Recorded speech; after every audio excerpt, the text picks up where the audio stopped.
Hey, man, welcome to another episode of Bills United podcast, man. Listen, man, we are in for a good one today. For one, training camp has begun. We Yes, waited sir. since January. We waited for January. OTAs wasn't enough for me.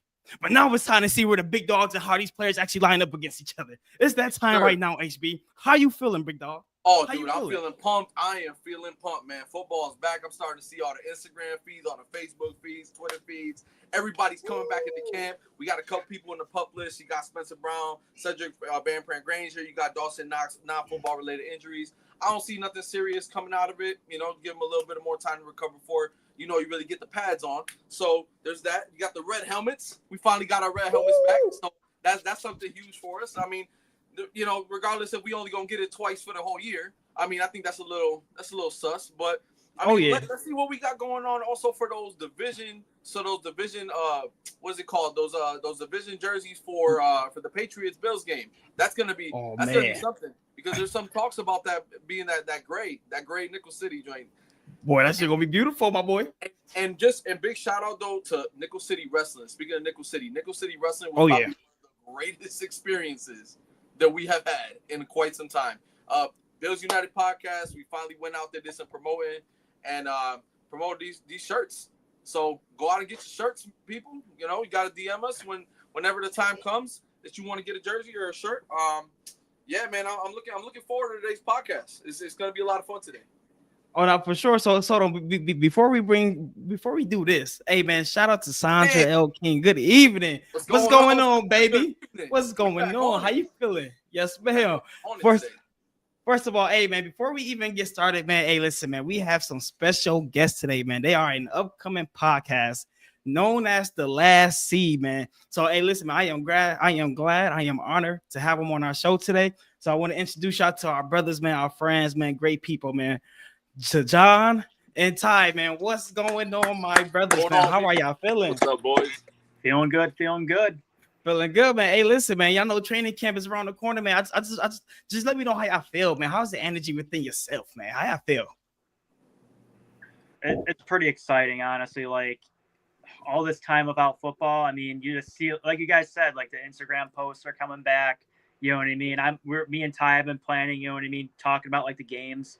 You know what I mean? Like tailgating, all that type of stuff. It's that time of year. It's back. Fall's coming. It's exciting times for sure. And what about you, Ty?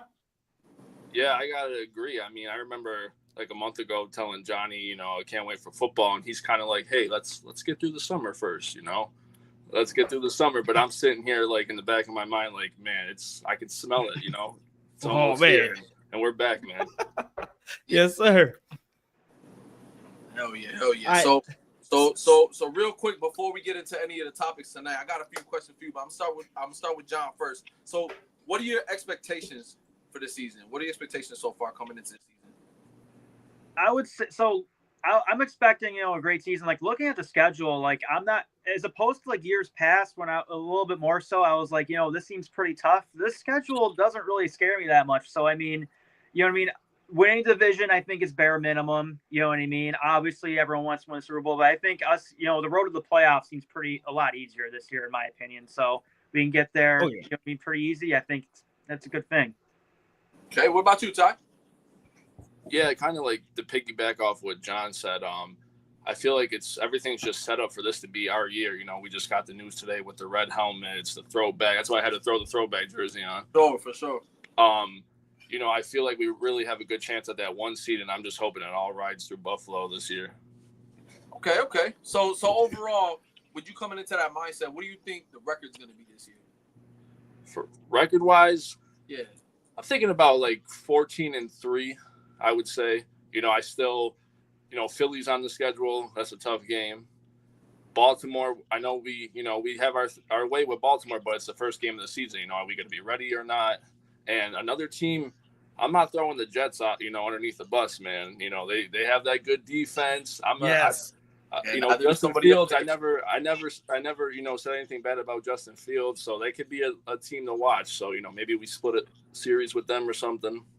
Okay. Yeah, and Jets always play. It's tough. You got a good point. What about you, John?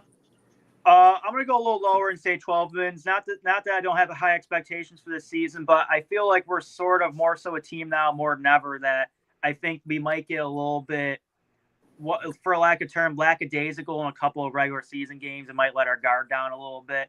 Whereas like we're a team that's just waiting for the playoffs these days. You know what I mean? Just get us to the dance. So I can see a 12-5 record. Okay, 14-2, 12-5. Okay. So now, starting with you, John, what changes are you looking forward to seeing this season? You know, because we've had a lot of changes on the defensive side and so forth. So what changes are you looking forward to seeing? I'm really looking forward to seeing all those guys up front on defense that we picked up in the draft, man. I'm excited to see, you know what I mean, those three, Sanders, Walker, Jackson. I mean, obviously you got to temper expectations. They're rookies and a defensive lineman and stuff like that, but I'd love to see what they're able to contribute year one, even if it's just pockets of the season, see what they can do. Yeah, for sure. What about you, Ty? I'm going to go with the other side of the ball on the offense. You know, Josh coming off the MVP season, is he going to have more of a chip on his shoulder this year? You know, he knows he's the guy, and he knows that. So I want to see if he, you know, can just basically, you know, put his head down when he needs to and just go out there and just, you know, win some ball games. For sure. And now that we know, the audience knows where you guys stand on this season. Kenny, give us the first question, brother. What's going on with that first listen, question? man. Now we're trying to transition into the content. You feel me? Off rip, man. I'm starting to show off with a banger. Will Dalton Kincaid step up on offense, resembling his rookie season? You know what? I want you to go first, HB. What you got for me? Oh, you got something for me? Okay. So, first off, I kind of looked through 2023 stuff. So that was probably his most successful in the last couple of years. So 73 receptions, 673, and 2 touchdowns. Those were his numbers. So granted, though that time of the season, he was averaging about 6 catches every game, and we were throwing the ball a ton, but we were behind in a lot of those games in that stretch when we got rid of Dorsey. So looking at that season and seeing how he was pretty much utilized, I kind of feel like he can't get any higher than that. And the reason why is because we got Palmer, we got Elijah Moore, we got Shakir, we got Keon Coleman, we got Dawson Knox we still got to take care of. We still got to run the ball. I mean, we scored 30 points a game with pretty much running the ball 65% of the time. So if you want to just stick with that success, which I feel like we should, then I don't see him being that vital of a piece at tight end. And you brought it up numerous times. We haven't been able to utilize tight ends in the past couple seasons. And I think this season was a little different, seeing that we didn't have any number one receivers per se. So I just feel like as far as Kincaid stepping up and having this, you know, remarkable season, I feel like he's kind of reached a ceiling because Josh Allen only threw the ball 307 out of 483 attempts last season. And he didn't have that great of a season. So for him to actually put up great numbers, he would have to go back to 2023 and go for 575 pass attempts. And that's going to be pretty hard, seeing that Cook wants to get the ball, Davis still wants to be utilized, Ty Johnson, you know, you got guys that are able to stretch the field in every way. So I don't think that he's going to be that guy where he's like a Kelsey or what Kyle Pitts could be if he really is utilized the right way. But I think his bread and butter is going to be mostly just like finding the open zone this season. Being able to stretch the field a lot more with Elijah Moore and Keon Coleman year 2. It's a lot to be excited about. You got Shakir still. You still got Knox you can utilize. Palmer's a new piece and nobody knows how he's going to play with Josh. So I think I'd like to see him a little more utilized on second and third and short. Because that's something where we need to be a little bit more non-predictable, especially when we're in short yardage. We could stretch the field a little bit more with the targets we have now. So yeah, as far as him resembling a rookie season, I think that it's going to be hard. It's going to be hard. They're going to have to throw it more this season. I think that's very valid. Good reasoning. But now, what you got for me, Ty? What's your thoughts on DK? Well, first off, I think my light bulb just blew out, so that's why it got super dim. So that was great. No, it's all for good. that. Oh no, you fine, brother. It's all good. We can still see you. It's not dark. All right, perfect. As long as you guys can still see me.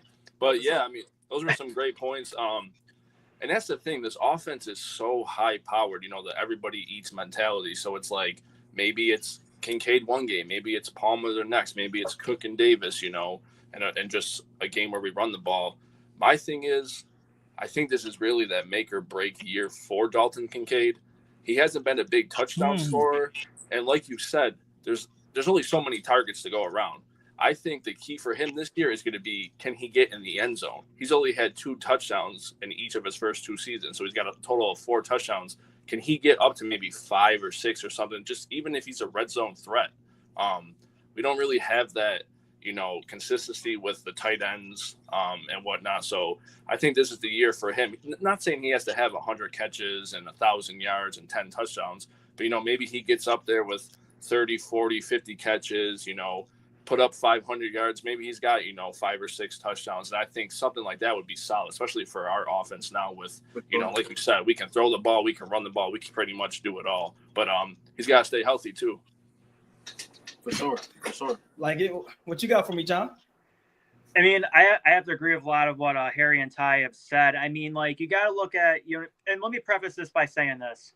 I don't think Dalton Kincaid's a bad player at any stretch, and I don't think anyone here thinks he's a bad player. You know what I mean? You know what I mean? I think he's a good tight end. You know what I mean? And we can debate all day where, you know what I mean, where it was a bad choice for the Bills to trade up for him or not. But, you know what I mean? We'll see how that turns out. But I don't think he's a star tight end. And even if he was, like, I don't feel like these guys have said it's like this scenario set up for him to have like some historic season or whatever. Like you see, like I've been seeing like a lot of Bills fans, fantasy football guys, whatever, like, oh yeah, Dalton Kincaid has the upside to be the tight end 1 this year in fantasy. It's just like, I don't agree with that whatsoever. And I still think Kincaid can have a good season, and even if we still tempered expectations a little bit. And we have to look at, you know what I mean, what has changed from last year to this year. You know what I mean? We've got more weapons here, if anything. And I know Harry and Ty have kind of like touched on a little bit about Elijah Moore. I was looking up stats on Elijah Moore. Now, he's had a lot of bad situations with the Browns and Jets that you guys can agree on.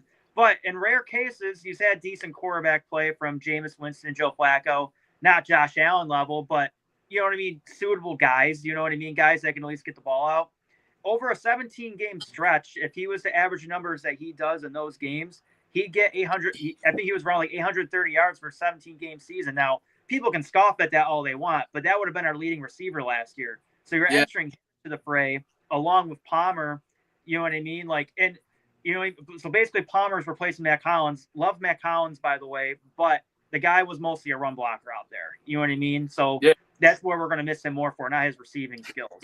So I don't really think the stage is set for Kincaid to really have his role expand.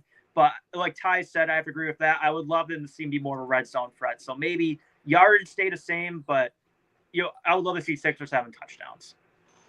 Oh, yeah, that'll be awesome. All right. So I see that y'all all 3 agree with each other. So I guess I'm gonna play the devil's advocate. I think Dalton Kincaid, I think DK will be back. I think he could even do better than his rookie season. And let me explain to you why, right? So even his rookie season, he was ranked 2nd out of all rookies. Do y'all know who was the first ranked tight end rookie that year? Laporta. Sam Laporta, right? Yeah. Did you know Sam Laporta had 34 more targets, but only 200 more yards than Dalton Kincaid that season? So he pretty much had almost the same exact production as one of the top 5 tight ends right now as a rookie, right? They both came in the same class, right? But you also have to take this into consideration. Now that we have vertical threats, right? Okay, let me make this clear. I'm not saying he's the next Travis Kelce. He's not the next Antonio Gates, Tony Gonzalez. He's none of that. But I will tell you this. Why do you think Travis Kelce was so good? Because on both sides of Kansas City, they have vertical threats. They have speed. And when you have speed that we have now, as in a Joshua Palmer, as in a Curtis Samuel, but not only that, but also with the addition of Elijah Moore, we are vertical threats, meaning that before last year, because we didn't have that separation or elite speed, they was able to clog that middle, meaning it was harder for Dalton Kincaid to get open. Meaning it was harder for Khalil Shakir to get open because they had to worry about our receivers on the outside. That's why they play man against us. But now that we have them threats, I can see a lot more opening up for Dalton Kincaid. And don't be surprised if he's probably the number 1 or number 2 receiver that's going to lead us in yards this season. So I do believe that Dalton Kincaid, we have everything on offense to help him get open. And I think he's going to be a major key to us making the playoffs. And not only that, making it to the Super Bowl. And guess what? And every team that made it to the Super Bowl has a good tight end. Not receivers. They don't always have good receivers, but they always got a good tight end. So I can honestly see that happening. So that's my thoughts on Kincaid. I think he will be back, and I think he's going to prove a lot of people wrong this year. Hey, and I'm all for it. Okay, valid point. I just want to throw something out there real quick because this is one thing that I didn't say. Josh Allen would have to throw the ball. Well, last year he threw the ball 28 times per game. And now when you have Palmer, Moore, Shakir, Coleman, you add Knox in, you're not even including Dalton Kincaid. And Knox only gets about 2 catches a game, if that, So you would have to say 6, 12, 18, 24, and then 4 catches. That's without involving Kincaid. So he's going to take somebody's catches. And that's only throwing it 28 times a game. So I feel like his ceiling is 6 catches a game. And the only time I saw him ever putting up real numbers, it was when we were behind in games and we were having to throw the ball. And that was his rookie season. And for part of that, obviously, they couldn't catch any sink on offense until the Philadelphia Eagles game, where we were putting up 30 plus, and it looked really good with Joe Brady taking the helm. So that's just my take on it. See, yeah, you go ahead, John. Oh, yeah. I have to agree a lot of that. Like, you're basically, if you're thinking, in my mind, if Kincaid's, which these things could happen, I'm not saying this is like wild, but you're saying that the Bills passing game is going to be one of the top 2 effective, in the league this year. You know what I mean? Getting all those guys involved and stuff like that. So, yes, maybe the efficiencies can go up. And also, too, like, you're maybe even saying that the defense might not be as good this year because last year I think we were about middle of the league and, pass attempts over expected and stuff like that. So you're basically could also be saying that maybe the defense takes a step back, which I completely disagree with. I think that, last year was kind of a down year for the defense. And I think we got a lot more talent coming in there. So, those are more things that makes it, far-fetched. Not that I'm saying I don't think Kincaid can have a good season. I just feel that, people have to temper their expectations just a little bit. Yeah, for sure. See, it's kind of tough because I have to agree to disagree to an extent, right? And like last year, like you said, like we ran the ball. Well, I think it was like 50. What was the percentage wise compared to passing? I think it was like 52 to like 48, if I'm not mistaken. I know it's something around there. We were top. But you have to realize that last year we was last in play action, right? In play action runs. But not only that, you have to realize we didn't have any personnel for Joe Brady to actually pass the ball. Now we got personnel on a whole different level. Like this offense is not the same at all. Josh Allen he could finally throw bombs again. I can't remember the last time he threw a bomb. So like this offense is gonna be completely different. You've seen what he did with Curtis Samuel and Carolina. I can see that creativity coming back now because we have the players. We have the talent. We also have the speed. So honestly, I see us passing a lot more. Well, not a lot more, significantly more than run, but I honestly see us passing more than running this season. But also too, I'm not gonna say this right now, but it's gonna be because of James Cook. But I'm gonna leave that for another show. That's another guy. That's another guy though that I didn't bring up out of all the receivers that I did bring up, and that's Curtis Samuel. And everybody knows this league is also about money. Let's not get it twisted. Like this whole league is about money. And if they go and pay Curtis Samuel 20 plus mil to be on the team for 3 years, I think it was. Yeah. I don't see him if he's not traded by by the trade deadline, which I don't see happening because we don't really trade all that often. He has to get involved in one way, shape, or form. So who's he gonna take those touches from? And there's only one ball, So I think that if he gives us those tie type numbers, it's effective in the red zone. I think I'd be a lot happier with that than being okay. He's giving me 100 catches and like 1,100 yards, like Brock Bowers numbers, and he only has like 3 touchdowns all season. I'd rather have it be effective, and everybody eats works. Everybody eats work, and you see how we built the team. It looks like the Oakland A's in was it my favorite movie, Moneyball.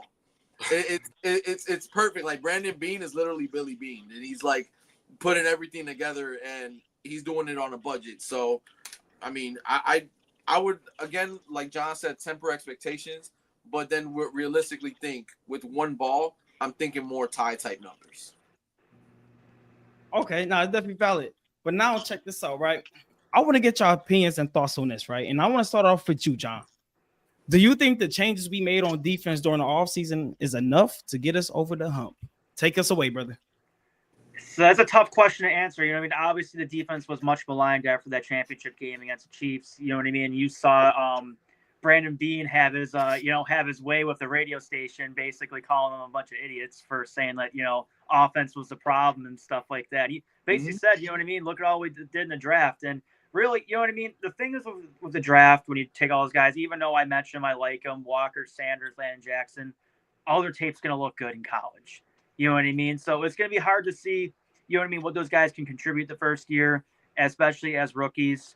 Another change that I'm really interested to see is like what we've done with the safeties. Yeah, obviously we brought DeMar Hamlin back. I know a lot of people didn't like it. I didn't mind it because, you know what I mean, I think he's an average option at position. You know what I mean? For a 6th-round pick for him to start so many games, you know what I mean? You kind of got, you know what I mean, more bargain for your buck on that one.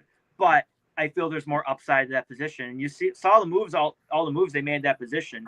You know what I mean? Cole Bishop will be more healthy this year. They traded for Forrest from the Commanders. And the thing that I found interesting about him was how well he played under Ron Rivera, and you know what I mean, Coach McDermott from that coaching tree. So you got to have to think that he called up Ron Rivera and asked about him and said like, hey, what do you think about this guy before they traded for him? So I think he's going to factor in as well.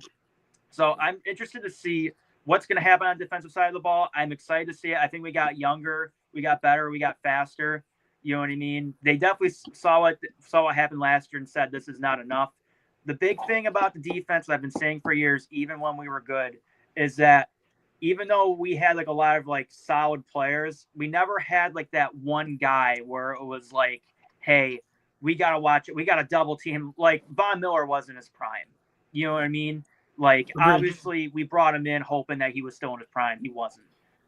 Do we have that guy on the roster now? I don't know. Did we draft it to get Joey Bosa get back to, you know what I mean, his prime form? We'll see.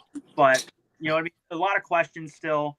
Definitely something you're just going to have to see during the season. I like the changes they made, but it's going to be interesting to see how it plays out. Okay, now I say before we go to Ty, I want to bring up a few comments real quick. Dalton Smith, man, what's up, everyone? Going on, Dalton? What's going on, man? Welcome to the chat. Welcome to the chat, my brother, man, Joey Hatch. But we also have 2 defensive players that won't be back till week 6. And yes, and we're going to get to that too. We are going to get to that. But now with that being said, hey, man, Ty, what's your thoughts on this topic?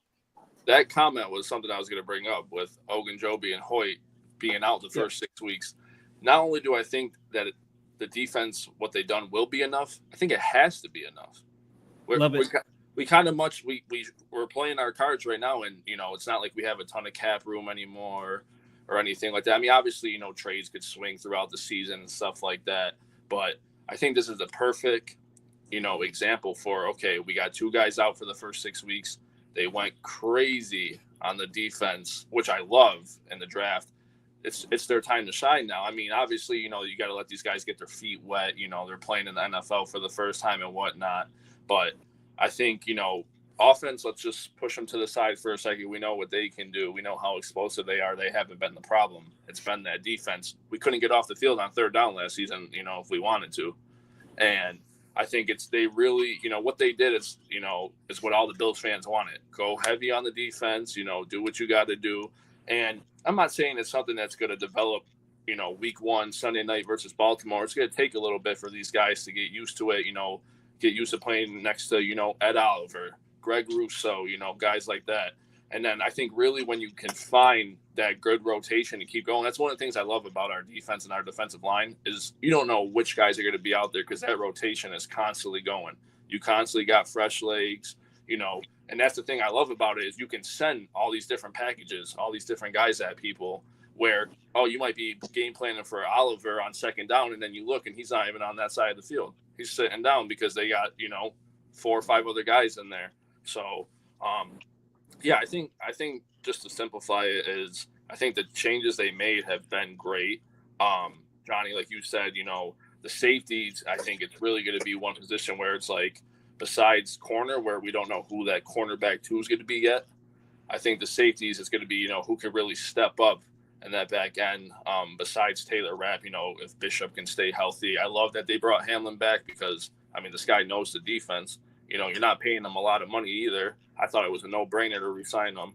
But yeah, I think it has to be the time for them to get over the hump because it's Super Bowl or bust. At least that's how I look at it. I think a lot of Bills fans are impatient waiting for that to come around. So, yeah, for sure. Okay, I like it. For sure. So now let me bring up a comment real quick. I like this one. Joey Hatch, Joey Bosa. I can't even get out the car without pulling a calf muscle. Wrapping in bubble wrap and use them sparingly until the playoffs. I'm sorry, I thought that was funny. Yep, for sure. So I know a lot of people. So I know Bosa had like some injury thing in the offseason and stuff like that, and everyone was already like up in arms. Here's the thing. You know what I mean? He can get hurt now, and to Joey's comment, like, I don't care what he does until the playoffs. If he does nothing the whole regular season and sacks Mahomes 2 or 3 times in a championship game or whatever, it's all worth it. yeah. So that's like my take on that. So I have to agree. Bubble wrap until the playoffs. For sure. And a guy as talented as Joey Bosa, I feel like there's few guys in the league that can turn it on and off. And I feel like he's one of the guys that when he comes back from injury, he could just turn it on. So I just feel like even like when John was saying, like, coming to the playoffs, just go in and give me a couple sacks and all will be forgiven. I don't care what you do. You get 2 tackles all season. So because we have so much depth, and like branching off what Ty said, like we've literally upgraded in every player that we lost. So like Casey Toohill, like I was never really a big fan of him, and we got Landon Jackson. Jordan Phillips, we went and got TJ Sanders. We add another guy in Deion Walker and it's more of a sub guy with Daquan Jones because he's still on the squad too. Thanks for taking the pay cut too. I feel like that's one of those things that is great for what we have coming into the season, building more of a man philosophy on defense, being able to get to the quarterback on third down, getting Joey Bosa added on with Epinesa and the whole crew. I think that coming this season, they're going to be able to feel a little more comfortable bringing in a blitzer. And that's something that we don't have on defense much is a blitzer. And I think that once Michael Hoyt gets back in there, he's going to be like that Lorenzo Alexander. I've been saying it like that Lorenzo Alexander on the defense where you could just plug him in at D tackle, left, right end. You could plug him in at outside linebacker, inside on certain nickel situations for just being a blitzer. It's going to be tough for him to get in as a linebacker, though, because we only play 2 linebackers most of the time. But getting back to the question, as far as is it enough to get us over the hump? Yes, but no. And I'm going to tell you why. So, I know that we got a lot of pieces as far as defensive linemen, cornerbacks. But the thing is that this is one of the second most, if not the most complicated defense to play in the league. And the reason why I say that is because Andy Reid and Sean McDermott play probably one of the most complicated, nickel defenses, and they disguise in different ways. So having rookies come into the league where they have shortened calls and they have a little bit different philosophies, it's a growing curve. It's a learning curve. So I think that coming in with a lot of fresh faces, you're forced to play a lot of fresh faces on a new defense. So mistakes are going to happen in the beginning of the season that we don't think are going to happen. And then next thing you know, like we were talking about this the other day, where you got fans that are just watching now versus fans that are watching it for years and have seen the game.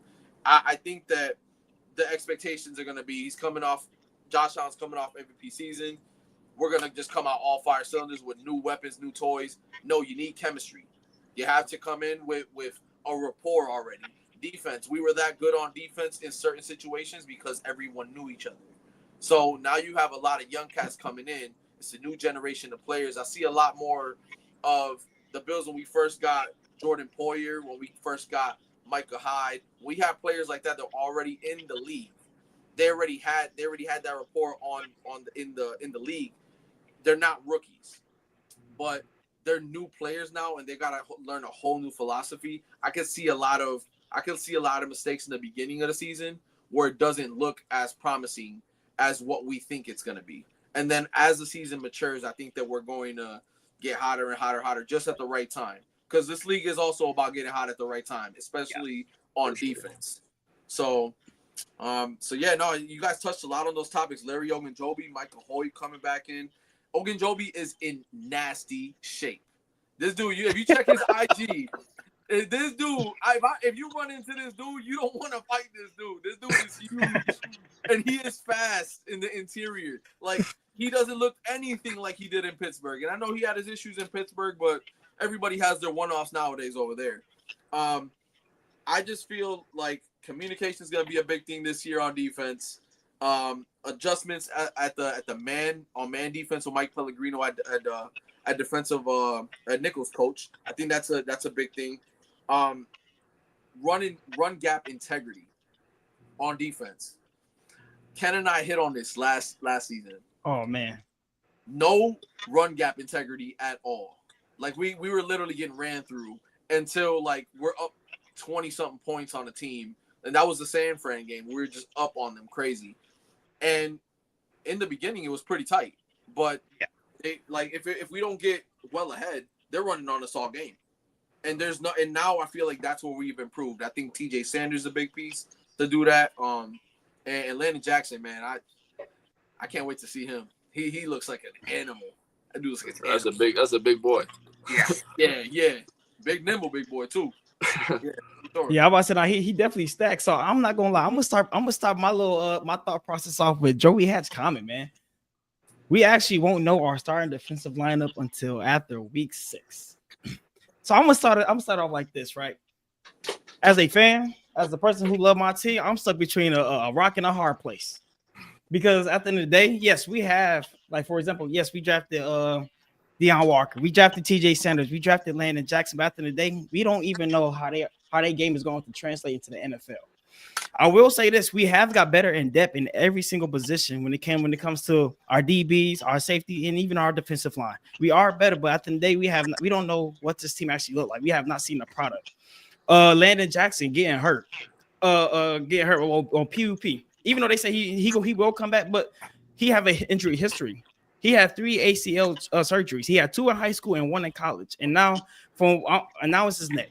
So he's actually injury prone. We got a Joey Bosa who had to get bubble wrap doing OTAs, so we don't even know how he looked without equipment. We don't even know how he looked without equipment. So it's kind of like there's a lot of question marks when it comes to this defensive line still, and that's still my biggest concern. I still think that could possibly be our weakest link.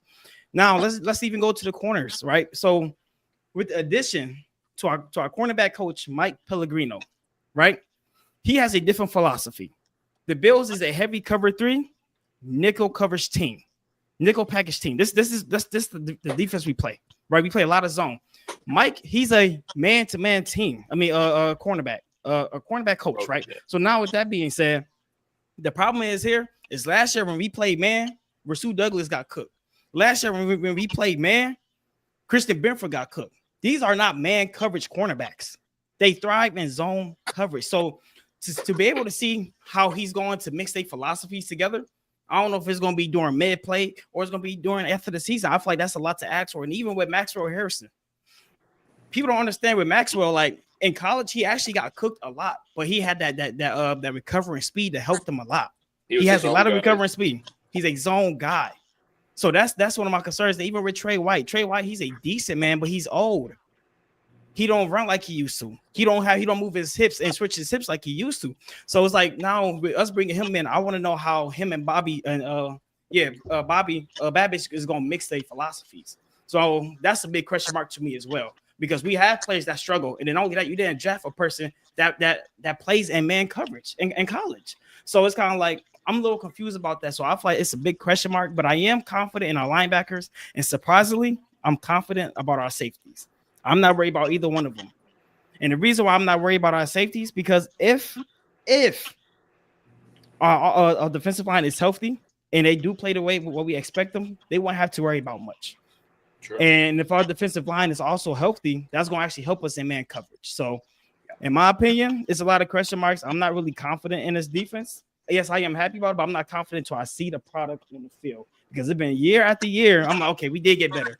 Okay, we did do this. Okay, we didn't improve on certain positions, but it's still the same results. We still giving up 30 points year in and year out in these playoffs. So at the end of the day, I need to see it be done. I need to see the product before I can honestly be like, yo, this team, we better. We changed. Because guess what? A lot of these star players we got are injury prone. So we should look into that and always keep that in the back of our head for consideration. You know what my worst fear is, dude? You know what my worst fear is? My worst fear is that Maxwell Hairston turns into Leotis McKelvin. Oh man. Leotis McKelvin. That's crazy. Was high. He was our first round pick. Speedster, good returner in the whole nine, but had fumbling issues. I still don't forgive him for the season opener versus the Pats. I still don't forgive him. Yeah, there's still moments where I just look at Max and I'm like, man, he reminds me like a lot of Leotis McKelvin, but like a faster version. I mean, because the NFL is so much faster nowadays than it was back in 2008, you know. So, I just think that I get a little bit of nightmares when it comes to the communication aspect at DB, especially like looking at Cole Bishop versus the Texans early in the season. I think that like that was one of those things where you see the communication lack, and then you see Benford and you see Rapp just kind of like with their body language, like, what are you doing? You keep them accountable, like with their young guys. Cole Bishop this year is going to have a little bit more playing time on him. They say he's got little health issues here and there, and so does Hamlet. So I'd like to see how Derek Forrest could take advantage of those opportunities during the training camp. I think that he is a replacement, like a one-off guy, like or not one-off, but like a one-year contract guy that you extend later down, like we did with Rapp. We built this machine, I like to say, from time to time, where you got Jordan Hancock for Taron Johnson, you got Maxwell Hairston as the understudy to a guy like Trey White. If you could combine Trey White's man-to-man when he was Buffalo the first time around, prior to any injury, and then you combine that with Maxwell Harrison's slingshot corner type mentality, I think that you have the ultimate corner. And I think that that's a great pick. Love it.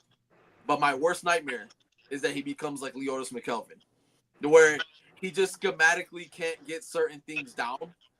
And in this type of defense, it's not just you could sign somebody and you're a base 4-3. It's like there's different types of zone disguises where it looks like you're man-to-man on somebody, and you're basically you're not. You're covering a flat, and then the safety's covering the guy in front of you.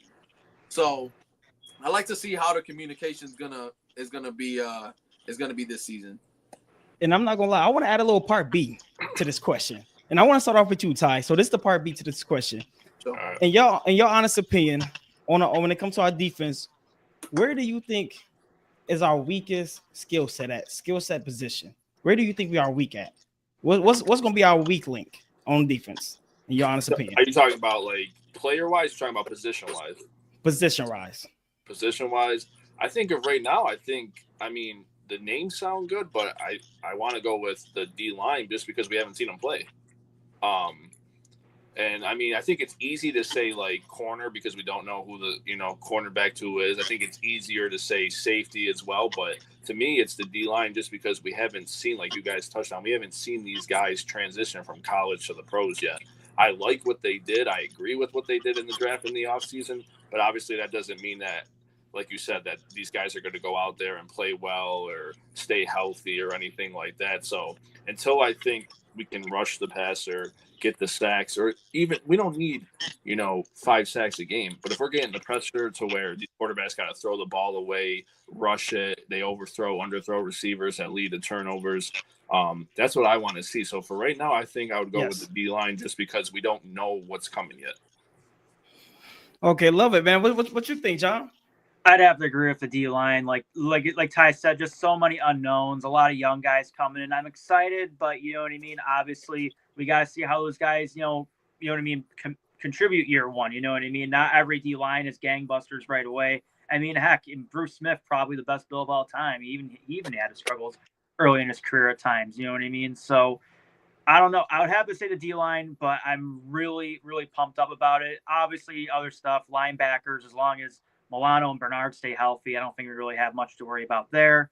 I think safeties, like you guys have said, I think I'm pretty confident in our safeties. No matter who comes out of it, worst case scenario, it's Hamlin again, and he showed he's at least average. You know what I mean? He ain't gonna kill you. So even if you know what I mean, even if Bishop or Forrest can't take the reins from him, which I think they're hoping happens. If that doesn't happen, I think they're going to have to look elsewhere next year. But even still, I'd have to just go with the D-line as our weak point till I see different. Okay. I like the camaraderie here with D-line. I think that D-line though is a little easier than playing DB in this league. And the only reason why I say that is because all you have to do is go get the quarterback. And like in this, and the reason why we got Mike Pellegrino, in my opinion, is so that way in third down, we could maybe assure a little bit more man coverage in certain situations like we did in Baltimore. And I think that on third down and long and third down, like in just 3rd and 10, you're going to have more of a man philosophy as opposed to somewhere where you're doing zone and then next thing you know, you're letting the guy throw all day. So I think that D-line is going to be a little easier than having to transition to a coach that's going to tell you, tell guys like Taron Johnson, like Benford, like White, a new philosophy, a new wrinkle to the defense, and then you have to explain that to the rookies. So it's going to be a little bit of a learning curve for everybody down the stretch at the DB room. So I think that DB is going to be the most challenging this year, and they're facing receivers. I mean, they're the guys that score the points in this league. Like a lot of the times, you guys we already got 2 linebackers. Like most of the time, we got only 2 linebackers playing. So I think DBs are the ones that control that defense aside from the defensive lineman just having to get that push, So I think that Hancock, Dorian Strong, Maxwell Harrison, they're all going to have learning curves. Trey's going to have to learn a whole new philosophy from a whole new coach that he hasn't seen. Everyone else has pretty much stayed the same. You still got the same D-line coaches, still got the same linebacker coaches. Bobby Babbitt is still doing his thing.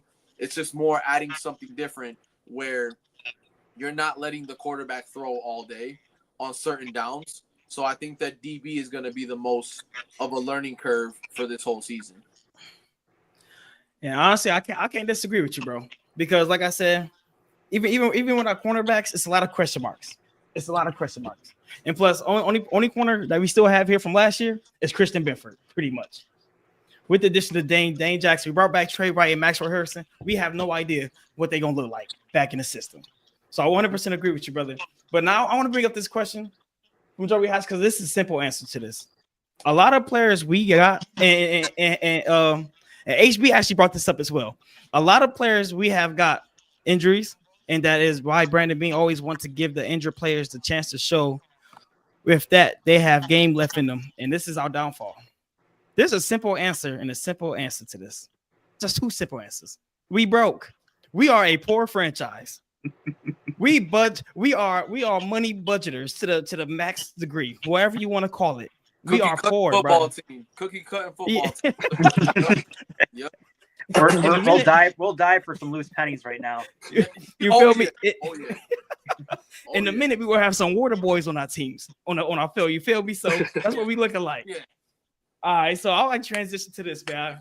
I'm not gonna lie, I'm more excited about this segment because guess what? It's coming around tomorrow. It's starting tomorrow, right? Who are you looking forward to seeing in training camp? You know what? I want to start this segment off with my brother Ty. What you got for me, big dog? All right, so I think I got 2 parts of this question.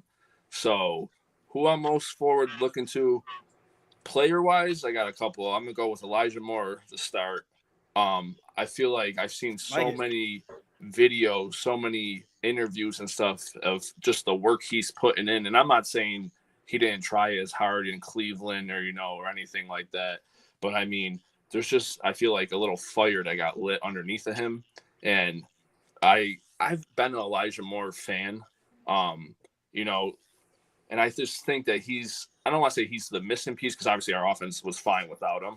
But I think he's just a guy that can really come in, especially when you still have Keon learning. You still have, a bunch of different guys that you never know whose game it's going to be to get the touchdowns, to get the catch. or whatnot. I like Moore a lot, and I think especially him being in the league a lot, I think he can teach these guys like Keon a lot of good stuff on and off the field that, you know, can transition into, you know, game days. And then another one that I'll bet every penny I have that nobody else is going to say, it's that punter, man. It's that punter position in Brad Robbins. And the reason I say that is because they just cut the other punter today. Yeah. So Robbins is the guy, or at least for now, he's the guy. But the thing is when you get rid of Martin, who's been with Ferguson, who's been with Bass, you know, you got to look at the little things where I know we didn't punt the ball a lot, but when we need to, is he going to be able to get the job done? And how's it going to be holding for Bass, you know, and stuff like that, where, you know, Bass, he has his inconsistencies, but that man can boot a football. So when it comes down to it, where we need, you know, there's 3 seconds on the clock, we can go up 10 before half. So you got to be able to come out and do those little things. I feel like a lot of people, I don't want to speak for people and say they don't think about stuff like that or they don't look at stuff like that, but it's little things like that to where it could potentially help you win a game or help you lose a game. For sure. And I'm not gonna lie, brother. I will 100% agree with you, because last year on this podcast, I was cussing out this screen, talk about fire our special team coordinator. We were terrible. Yeah, we were terrible. Get a lot of there. So I definitely agree with you, brother. I definitely agree with you. I love that take. What you got for me, John? Player I am most looking forward to see. So when he first came in, Keon Coleman, he won a lot of people over with his press conferences and all that. He even won me over a little bit too. You know what I mean? It was a lot of cool stuff. You know what I mean? A Tiger wish I could. Yada, yada, yada. I'm done with all the talk. And I think even Keon Coleman agrees with it too. He even said right out, I played horrible last year. And you know what? Yeah, I'm not going to say he played horrible. I think he had an okay rookie season. But I'm sick of all the talk. I'm sick of him, you know, being loved, him just being loved for the fans for his press conferences. That's all great. But I want to see some more impact on the field. We were talking about maybe Kincaid being more of a red zone threat. Keon Coleman has to be more of that red zone threat too. It would be great if my crazy prediction for this year, Keon Coleman gets near 10 touchdowns. I'm not saying the yards will be crazy. I think maybe he maxes out at like 600, 700 yards. But I want to see 8 or 9 touchdowns for him. Show me different, Keon. I want to see it. I think he's put the work in. I think he wants to be as great as he can be. I think he can do it. But I'm really looking forward to see Keon Coleman in camp. I want to see the fantasy guys. I want to see tapes of him on training camp. I want to see the fantasy guys hyping him up, being like, oh, yeah, we got to draft Keon Coleman at the late in drafts. You know what I mean? See all those crazy videos on TikTok. They're like, oh, you got to draft this guy late. I want them hyping up Keon Coleman with all the hype. So I'm all here for it. Keon Coleman's my guy. See, that's what we need.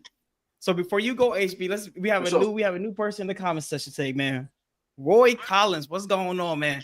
I, for one, am not sold on Moore being a big part of the offense. In my opinion, Samuel would be more effective and productive than Moore. Thoughts on that, gentlemen? I think I agree. Just because with Samuel, he's more of like that gadget guy. And he's got a year underneath his belt. I don't think they're going to cut Samuel at all. They're paying him like $8 million this year or something like that. That's too much to cut unless you're going to trade him and you get the greatest trade package in the world back, which I doubt it. But yeah, I think Samuel automatically has that, you know, that step over a guy like Moore just because he's been here.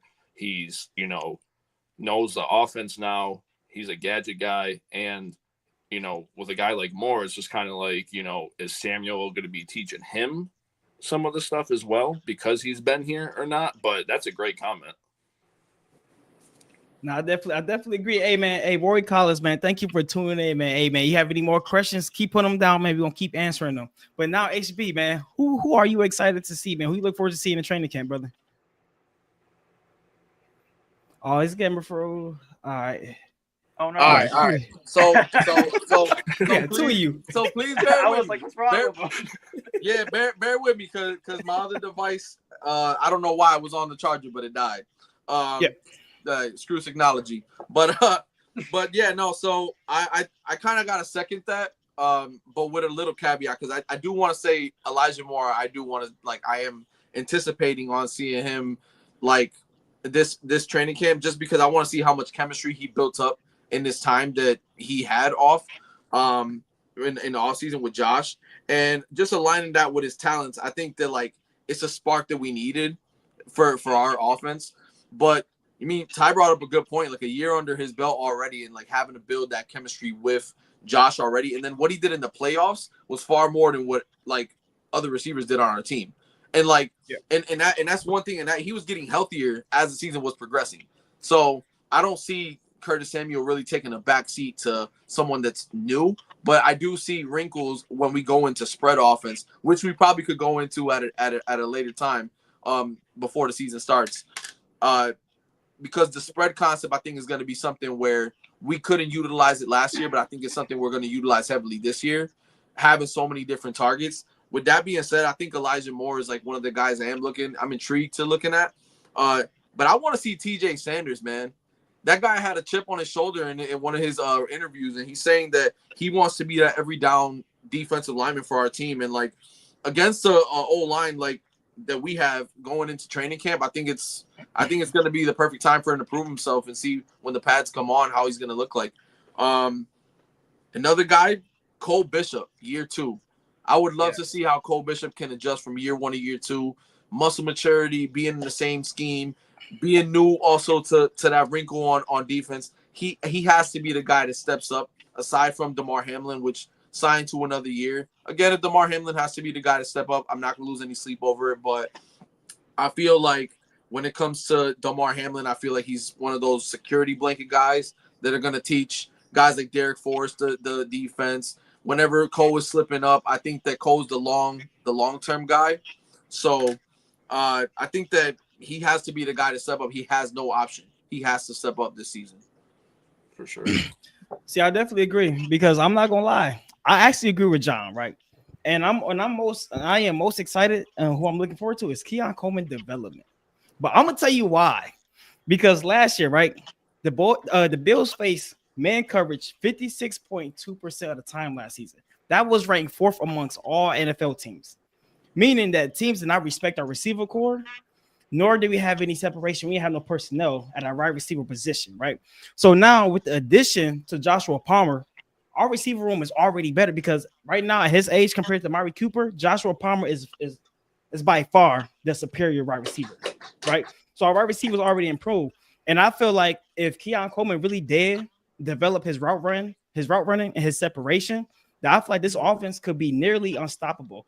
And now the reason why I say that is because I would let the team play man coverage against us. We got nothing but speedsters now. Elijah Moore, Joshua Palmer, Curtis Samuel, and even Keon Coleman. You cannot play man coverage against a team with a running back with a scrambling quarterback like Josh Allen, because a cornerback can only defend a receiver for at least good 3 to 4 seconds. And look what Josh Allen was doing to man coverage when he was scrambling last year. So imagine if Keon Coleman developed like he's supposed to in year 2, going to his sophomore year. I feel like our offense will be nearly impossible to stop. So in my opinion, I'm looking forward to Keon Coleman, because I'm seeing all these tape. I'm hearing all the hype. I need to see it. As soon as I turn my phone on, my TV on, he better be on the news. His highlight tapes better be right there on my phone screen. I need to see that. So Keon Coleman, yeah, man. Hey, listen. And you know, last year, if there's anybody, and one thing about me, I don't take anything back and see I'm too proven wrong. Last year, I thought you was a tight end playing out of position. But you slim down, you put on muscle, you look good, you look healthy, you look like a wide receiver. You have the hands, you have the agility, the ability to jump real high, higher than most defenders that's guarding you. So I want to see you put it all together. So Keon Coleman, I am most excited and looking forward to seeing this training camp. Hey, if Keon can say it, then so can we. He played like shit. Let's just keep it a stack. He played like shit. So now he's got literally it's got to be better than shit. That's all it has to be. It's already on the floor, dog. All we need it needs to be higher. That's it. The only reason I give him maybe a little bit of a pass last year is 2 reasons. 1, he was a rookie. 2, he was trending up before he got that injury last year. Remember, he had that nice touchdown against Seattle. He was building a lot of confidence. I wonder maybe if the injury messed up his confidence a little bit. But there's no more. But like you guys said, there's no more excuses anymore. Like I want to see some development this year. I'm not saying you have to light the world on fire, but I want to see something where I was like, hey, Keon Coleman got a lot better. That's all I want to say. Yeah. Just real quick. I had a buddy of mine that was talking to us yesterday, my boy Brandon. Shout out to my boy Brandon. He's filling the shoes of a Stephon Diggs. So, God give him the credit where credit's due. I didn't think about that. And Diggs, in our opinion, it was never really like one of the top guys in the league. He just got a lot of looks. And a lot of his catches are like what Dalton Kincaid does, which is the short yardage yak type catches. And I feel like Keon Coleman, if he can just get open in separation, if he'd be able to just catch 5-yard balls to turn them into 10, I'd be happy with that. He's a basketball player that also played football. I already told him I'm tired of drafting guys like that, but we stuck with him. So I want pure football guys on this team. I don't want guys that have to transition. It's good that you're playing all the sports, but you have to be primarily a football guy. And he could have gone further in basketball if he really had focus. So seeing a guy like him that we're stuck with, but he has the ability, just like Chaos said, like I want him to be able to put it all together and actually show on the field against guys like Ramsey, guys like Pat Surtain, just put a body on him. Do 6'4". He's not tiny. So he let's get to work. We believe in you. Just show us now. Oh, no, for sure. Yep. I will say though, like, I don't know if I'll have to disagree a little bit with that with the Stephon Diggs comment. I don't think he has to fill Stephon Diggs' shoes because I think we're more of like an everybody eats type of thing. So I don't feel he has that pressure on him. But yeah, we definitely could use more guys that can separate. But to me, in my opinion, I don't know if the comp for him is Stephon Diggs. I don't know if people will feel mad about me saying this, but I think we're looking at more maybe like a Cortland Sutton type level receiver, which if he turns into that, I think that's pretty good still. You know what I mean? I don't think Keon Coleman is going to be a superstar type receiver, but if he can just become that, I think that's pretty solid. See, and I not 100% agree because at the end of the day, and this is why I was happy that we didn't draft a receiver because last year, even with Keon Coleman and him underachieving our expectations and even his own, we were still averaging 30 points a game. Right. You know what I mean? So it's not like we need him to be some a Stephon Diggs. We don't need him to be a Justin Jefferson. Just show us that you're better. Even if it's 10% better than what you were last year, it's still a benefit, and we still gonna be better in some way, shape, or form. So I 100% agree with you. Me personally, I don't see him being a superstar at any point in his career. Hey, let me not say that because he could be, but just from what I'm looking at currently and his skill set, I don't see it. But you never know because players blow up any given season. Any given season, they can blow up. So I definitely agree with you on that, brother.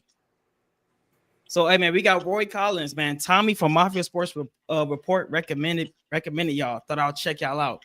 Hey, man, I appreciate it, man. Shout out to Mafia Sports, man. Shout out to Tommy. Yeah, thank you for the compliment earlier, man. Thank you for the shout out. Hey, and I appreciate you tuning in as well, brother. Thank you. Means a lot. Hey, man, we got Big Papa Bill. Big Papa's here. What's up, everyone? What did I miss? Hey, man, you missed some good conversation, man. Listen, man, you missed the Dalton Kincaid conversation. Hey, man, you missed. You caught this segment, but you also missed what we talk about on defense, our concerns and what we think if we did enough to get over the hump this offseason. But hey, listen, man, all you gotta do is rewatch the episode. You gonna catch up on everything, brother. But hey, man, I would like to transition to something that never happened before in Buffalo, New York. Never happened. These guys never. Hey, I never watched an episode of these guys, so I want to get y'all thoughts on this. Hey, man, thoughts on Hard Knocks, man, coming to Buffalo. HB, I want to start with you. What you got? Man, listen, I really just hope that after MVP season that Josh had, after all the commercials I done seen him on, after all that golfing he been doing, him getting married, congrats on being married the whole nine. I just really hope that it doesn't deter him away from his football goals. And I think that, hold on one second.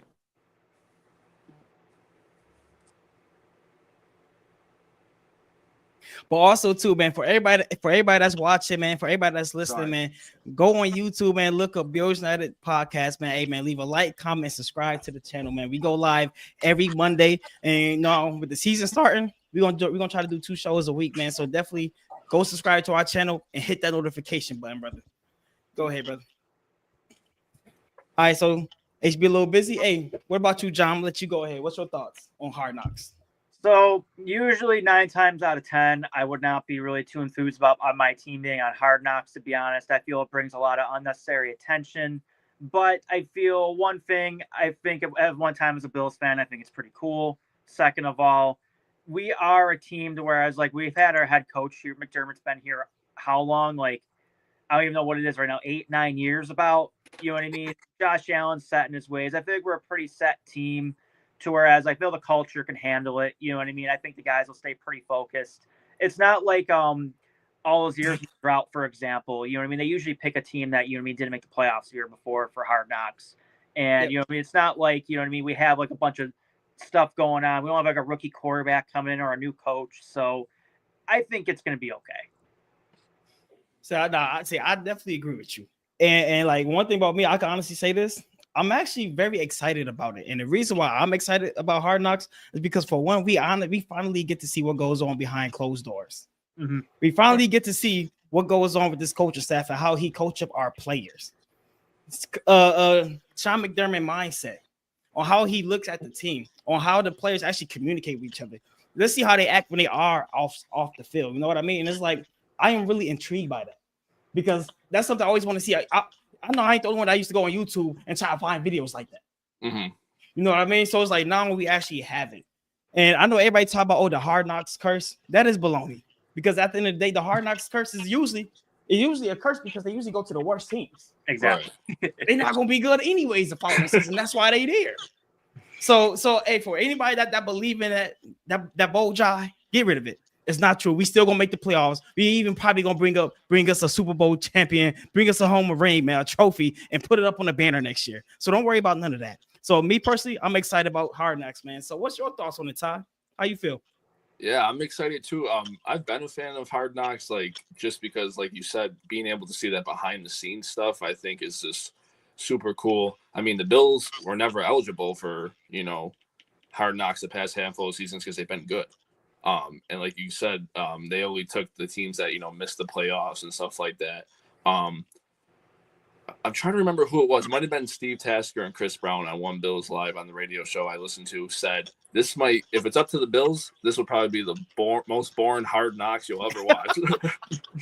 And I couldn't help but agree with it because they said, McDermott's probably sitting down, Bean's probably sitting down with those guys, having meetings like, hey, don't say anything about this. Don't say anything about that. Just go out there like we usually do. And listen, if it doesn't get the views, it doesn't get the views. But I'm excited because being a Bills fan, it's like, how can you not be excited? And it gives me one more thing to watch before football season here. So, but it'll be cool to see, like, Allen. I think that's pretty much the moneymaker right there is, he's so known around the league and just in general, like everyone knows who Josh Allen is now. So, I think being able to see that, but then we got some characters on this team, and I mean that in a good way. You got Keon, you got Dion, even Maxwell Harrison, coming in. He seems like he has a great personality too, and we all know Josh, man. He's a jokester too. I mean, he's a baller, but I feel like, you see all the clips of him mic'd up, and he's quoting movies, and he's, just picking on the guys throughout the game and stuff. So I think it would be cool in that aspect just to see what it's like. What are these guys like when they're not just always talking about football and not always around football? Maybe there's an episode where, they're having dinner at somebody's house or something. You can really see like, oh, these guys are like us too. Like they have like a cool personality. They play video games. They, are in the backyard, playing can jam or whatever during a cookout, something like that. So I think it will be cool. I'm excited to just see what it's like off the field too. See, and I definitely agree, brother. Now, hold on. I want to put some comments for us, right? What you have for me, Roy? I'm too cheap to pay for HBO. Hey, listen, brother, you ain't never lie. You ain't never lie about that. Don't blame that. I have never seen Hard Knocks other than YouTube clips. Hey, man, check this out, brother. Hey, listen. For Hard Knocks, when it comes to the Buffalo Bills, I'm gonna dig a little bit to that piggy bank. You feel me? And guess what? If you don't want to dig into that piggy bank, hey man, just tune in on the next episode when we go live at the Hard Knocks, and we're gonna break everything down to you. So it's like you've seen it. You feel me? So you don't gotta worry about HBO. You got us. So don't worry about that, brother. All right. So now check this out. Hey, I think this is a good question for you, for both of you. Is everybody eats an excuse because we can't afford a wide receiver one? What's your thoughts on that? I would say no. I don't think it's an excuse because, I mean, we had Diggs. We had our wide receiver one. And we just saw how downhill. I mean, Diggs was great. He's one of the best Bills wide receivers in history. And I'll live on that because, I mean, the stats speak for themselves. And Diggs is a terrific dude. He's a great baller. But I think it's one of those things where, you know, they're not cheap because look how much money they paid Diggs not to be here. So I think that just showed you that, hey, we can do this without a number one receiver. It's cool to have.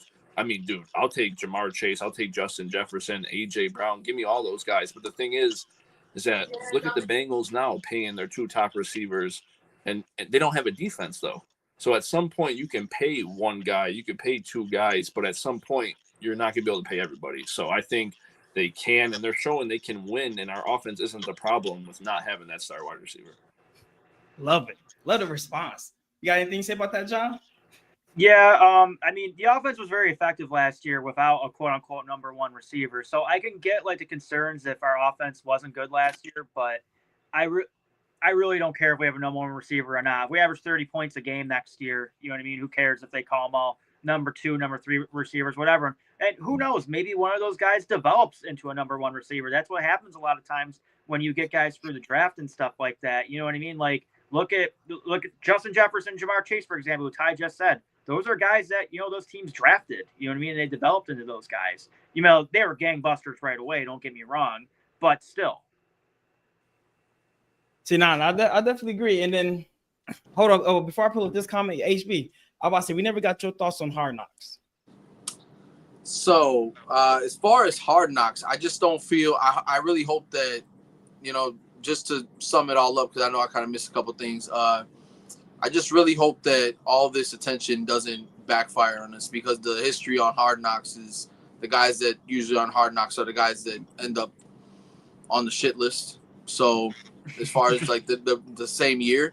So yeah, I really just hope that it doesn't become a distraction. Oh, no, I definitely agree. Hey, man, hey, we're going to pull up a few more comments, and then we're going to end the show. Hey, listen, man, tomorrow we are going to be live on T Show at 7:30 p.m. tomorrow. So make sure y'all tune in tomorrow for that. We will be live again. Hey, another comment. Sorry about that. Joey Hatch, Josh Allen actually said he hopes Hard Knocks does not mess up practices because we need as many reps as possible for this young team. All right, so this is my thoughts on this. I feel like that won't even be a problem due to how stern Sean McDermott is. Yeah, Sean McDermott is going to make sure these cameras does not get involved or intervene with these reps or this team. That's one strict coach. He's not playing. He is player friendly. Don't get it confused. But at the end of the day, he's gonna make sure these players get their reps in. And at the end of the day, he's gonna make sure that we don't show a lot of what we actually got going on, like game planning wise. So I don't see that being an issue at all with Hard Knocks, and I'm quite sure Hard Knocks know that as well. Yeah, coming into Buffalo for sure. Yeah. Hey, but other than that, hey man, we about to end this episode. Hey, once again, thank you, John and Ty, man, for giving us your time. We appreciate it so much. It was a great episode, man. I love y'all takes, man. I love the way that you articulate yourselves, not only as individuals, but as a team. I really appreciate it, man. But before we get up out of here, man, let the people know where they can find you at on all platforms. So, first off, I want to say appreciate you guys for having us on. More than grateful for us to be on. But on TikTok, YouTube, and Instagram around right now, look us up, The Last Seed Podcast. We have on TikTok, we have all our links in there. On Instagram, we have all our links to our content. So find us there, subscribe, hit that like button, and we greatly appreciate it. Yeah, for sure. Yeah, first off, gentlemen, thank you so much. This was an awesome opportunity. This was a lot of fun, too. You know, gets me even more excited for football season to be here. So, yeah, I feel, man, I appreciate it. This was awesome. But, yeah, like Johnny said, Last Seed Podcast, I got to shout out Johnny, not just because he's my boy, but the stuff he does on our TikTok page, I mean, it's like 98% him. So he's doing the lives, he's doing all the posting the videos, editing them. He has built that page from 0 followers all the way up to like a couple hundred right now. So that's one. We have a lot of fun on there. We do a lot of like quiz games and stuff when it comes to football, and so, there's a ton of basketball stuff as well during the season because of John. So now we're like kind of fully transitioning, into the football side. But yeah, that's like one of our main platforms right there. For sure. And also too, man, I would like to say this as well, to y'all. Hey, man, listen, man, y'all keep doing what y'all doing, man. Your brothers got something special, man. Y'all know what y'all talking about. You have the knowledge, so keep it up, man. I really appreciate y'all once again for showing up, man, for showing us love. But not only that, man, for supporting us since y'all met us. So thank y'all very much, man. We appreciate y'all. The kind words. Thank you. Yeah, for sure. Sir. Like, not for nothing, but like I like to say something too. But so apologies for stepping out for a bit. But I really appreciate you guys coming on and being adults about all this and actually like being able to articulate yourselves the way that you guys do. That's always like something where people overlook it a ton. I think you guys are really credible, and I think that you guys got something here. You guys got to just keep going and keep grinding the same way we are, and just keep supporting each other. And you guys are gonna go really far. I feel like you guys are gonna go really far, genuinely, for real. Appreciate that. Appreciate you. Boys, let's do this again sometime. No, no, definitely. Oh, it's happening because guess what? Football season, we're gonna have more than enough to talk about. We're gonna have too much to talk about, actually. Yeah, that's a whole fact. But hey, man, but everybody that's in the comment section, man, thank y'all for tuning in as well, man. Thank y'all for showing us love, man, for commenting as always. Just make sure, man, you follow us on Instagram under Bills United Podcast, also on Facebook and Twitter. But not only that, man, go like, comment, and subscribe to our YouTube channel, because also we are doing a giveaway, but we are going to announce that on Monday. So definitely make sure you stay tuned, because it's a big giveaway. Definitely. I don't think y'all ready, because guess what? What we're going to give y'all gonna be involved with us. So stay tuned for what that is, man. But anyways, with that being said, man, thank y'all for tuning in to another episode of Bills United Podcast, man. Before I leave, go Bills, baby. Go Bills. We here, big dog. Man, we here, big dog.